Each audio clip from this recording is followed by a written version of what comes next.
No one stays in this desert, because when night falls, even the ground stops breathing. The wind out here sometimes sounds like a voice, but the Navajo people know it's not the wind calling your name. It's something else.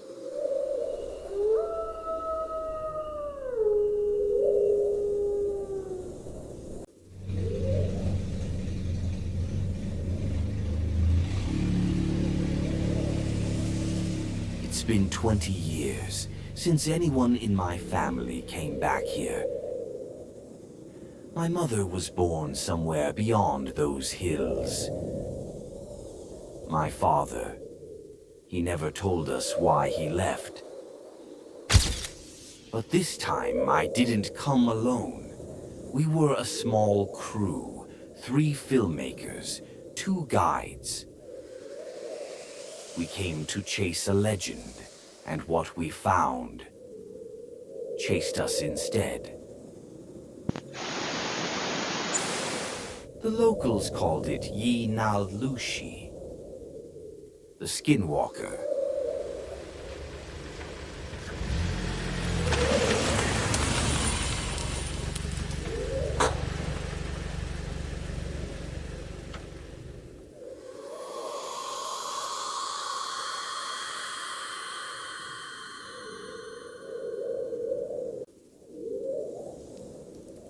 That night, the desert changed. The fire burned low and the wind, it started to sound wrong. Every few seconds, I thought I could hear someone breathing behind me. But when I turned, there was no one. The first time I heard it, I thought it was a joke. But that voice, it said my name.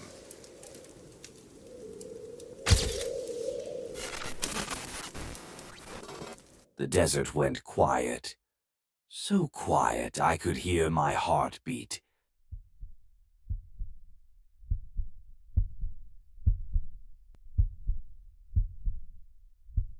That's when I realized something out there was listening back.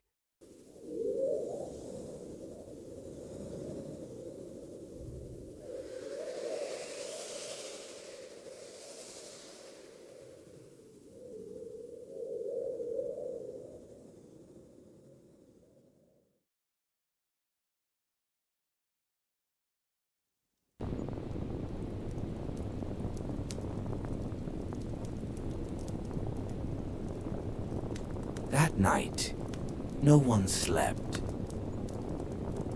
Every sound felt wrong. The wind wasn't moving the same way anymore. It was whispering through the tents. That night, no one slept. We tried to laugh it off, but every time someone spoke, the desert echoed back, like it was repeating us.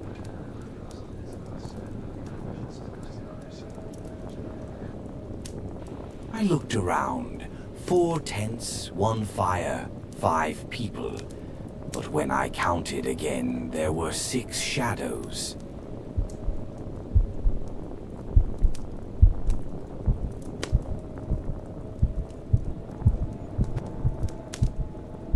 The fire flickered. For a moment, I swear I saw someone standing behind Maya. But when she turned, there was no one. I told myself it was the wind, but deep down I knew the desert was listening.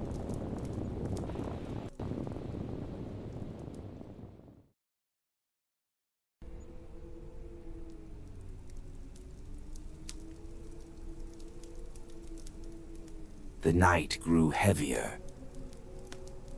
The air felt thicker. Every breath burned like the desert itself was alive. Tommy swore he saw movement near the rocks.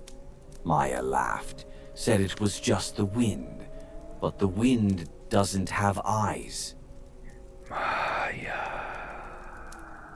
Who said that?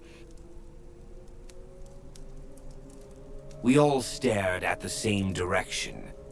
There was nothing, and that was the problem.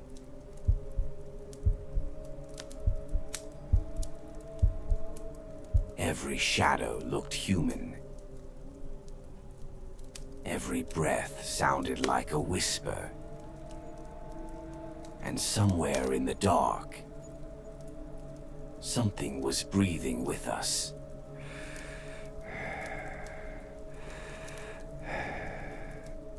I turned off my flashlight just for a second. That's when I saw it. Eyes, glowing yellow, far out in the dunes. It didn't move. It just watched us, like it was waiting for one of us to blink.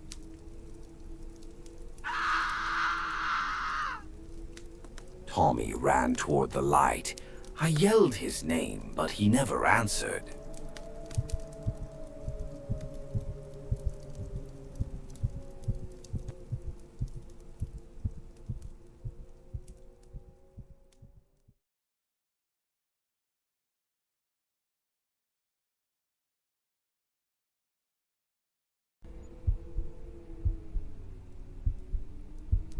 The night grew colder and quieter.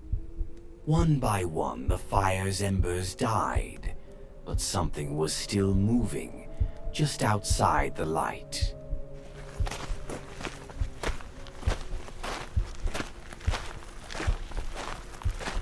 When they opened the tent, it was empty. Only a flashlight, still warm. The wind whispered a name, not theirs.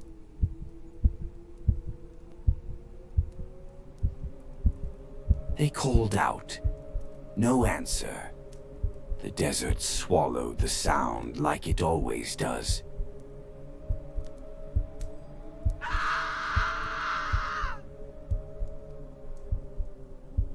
And that's when they realized whatever was out there wasn't hunting for food. It was hunting for fear.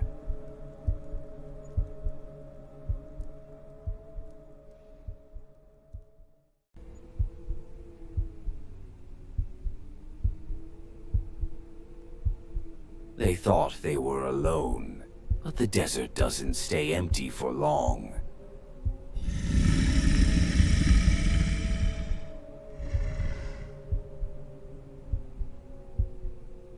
Something moved behind the dunes, not walking, not running, crawling.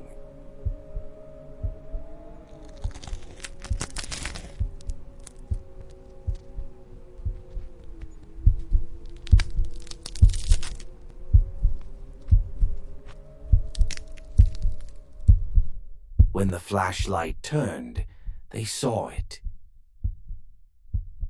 Not an animal. Not human.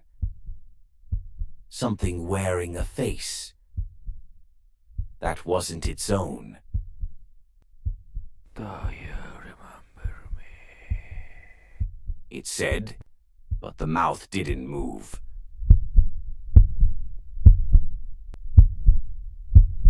The wind screamed again. Only this time it screamed their names.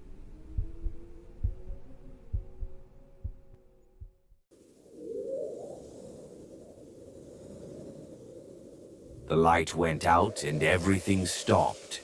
No wind, no sound, just the smell like wet earth and blood.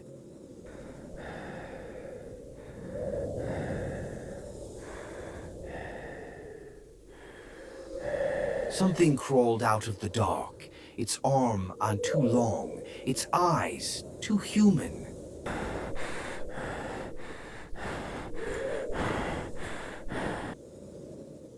It whispered again. But this time it wasn't calling their names. It was repeating their thoughts. Steiner.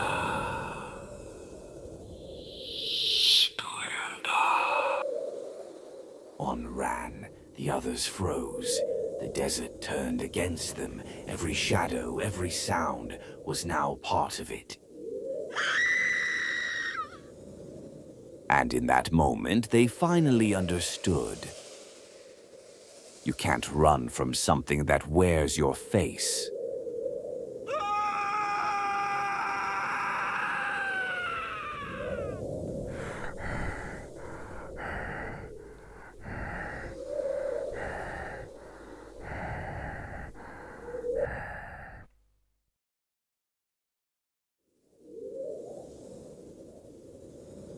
When the sun rose, the desert looked innocent again.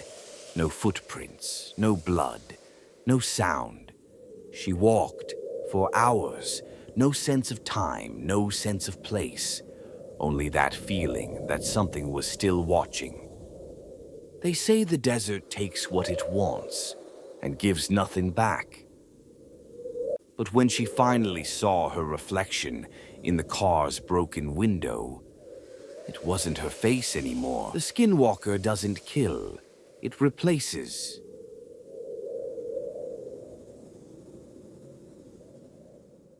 Every story has its truth. Subscribe for the next nightmare.